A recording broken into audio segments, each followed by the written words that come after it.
শ্বাসরোধ করে মারা হয়েছে, মানে পলিথিন মাথায় দিয়ে শ্বাসরোধ করে মারা হয়েছে।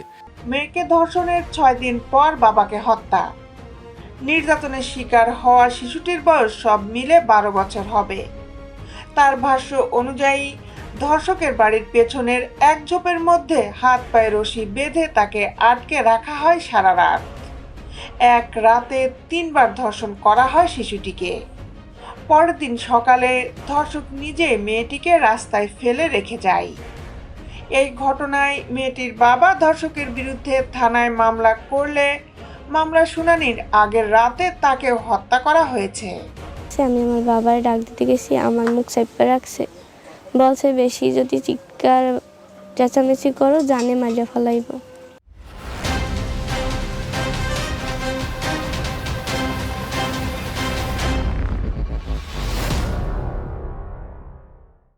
বিস্তারিত নিয়ে আপনাদের সাথে আছি আমি শামীমা সুলতানা, জাস্টিস টেলিভিশন। বরগুনায় 7ম শ্রেণীর স্কুল পড়া মেয়েকে ধর্ষণ করেছে এক ব্যক্তি। গত 5 মার্চ মেয়েটির বাবা বাদী হয়ে একমাত্র আসামির নামে মামলা করেন। আসামির নাম শ্রীজীব চন্দ্র রায়। সে গ্রেপ্তারও হয়েছে, কিন্তু 1 সপ্তাহ পর মেয়েটির বাবাকে নির্মমভাবে শ্বাসরোধ করে হত্যা করা হয়েছে এ মামলা দায়ের করার কারণে। তখন ওরা দুইজন মিলে পাসপোর্ট অফিসের ওই সাইড দিয়ে গাড়ি থামায়। সিজি তার কাদামাটি মাখা লাশ ঠিক বাড়ির পাশ থেকে উদ্ধার করা হয়। নিহতের স্ত্রীর দাবি, আসামি শ্রীজীব চন্দ্র রায়ের বন্ধু ও স্বজনেরা মিলে এই হত্যাকাণ্ড ঘটিয়েছে। নির্যাতনের শিকার হওয়া শিশুটির বয়স সব মিলে 12 বছর হবে। তার ভাষ্য অনুযায়ী ধর্ষকের বাড়ির পেছনের এক ঝোপের মধ্যে হাতে পায়ে রশি বেঁধে তাকে আটকে রাখা হয় সারা রাত। এক রাতে 3 বার ধর্ষণ করা হয় শিশুটিকে। পরের দিন সকালে ধর্ষক নিজেই মেয়েটিকে রাস্তায় ফেলে রেখে যায়। অত্যন্ত নিরীহ এই সনাতনী বাবা মন্টু চন্দ্র দাস একটি মুরগির দোকানে কাজ করতেন। এই লোকের আর্থিক ও সামাজিক অবস্থা খুবই করুণ।